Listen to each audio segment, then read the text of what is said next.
For making sununda, the first step is to take the urad dal.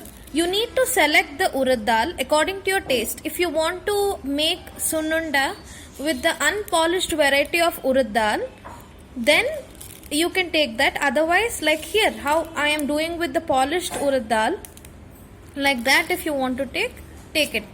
Now at first you have to measure the quantity of the urad dal. Here I have taken 1 cup of urad dal. This glass exactly measures 250 ml measuring cup. So I have taken with that cup of urad dal, and I'll fry this urad dal.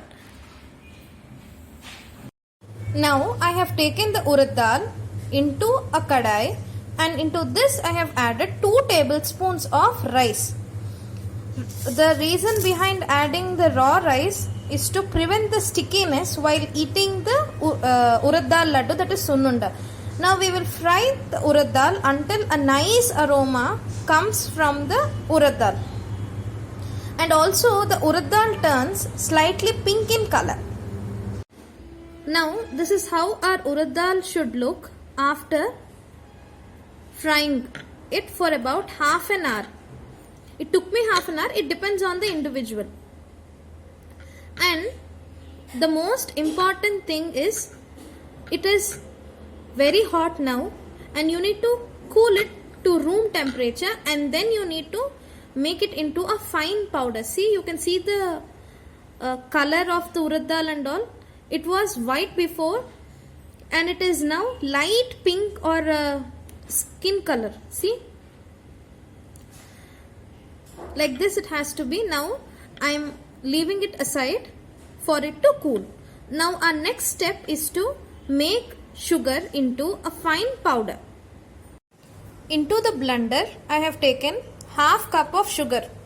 With the same measurement I have taken half cup of sugar, and into this I have added 3 cardamom pods. Now blend it into a fine powder. Now we have ground our sugar into fine powder. Now even our urad dal got cooled well. Now we will also make it into a fine powder. Now we have grounded our urad dal also. Now we will sieve it so that we will get a fine powder. We will sieve the urad dal powder and also the sugar into a bowl, and then we will mix it. Now you can see we mixed both urad dal powder and sugar. Now you can check the sugar. If you want some more, you can add it. Otherwise it would be good. See, for 1 cup, half cup of sugar is apt, and in the place of sugar you can even add jaggery also.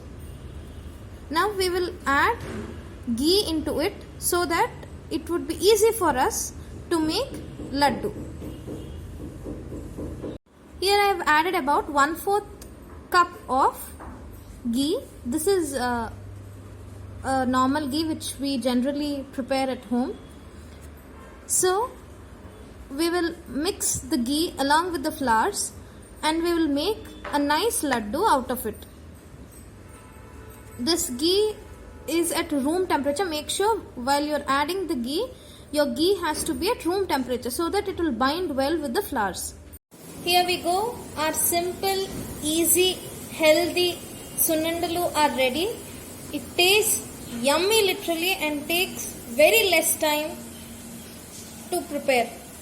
Literally, water is drooling in my mouth. I'll definitely have a bite immediately. So do try this at home and tell me how it worked for you. Thank you, and please keep supporting me. Happy Sankranti to all.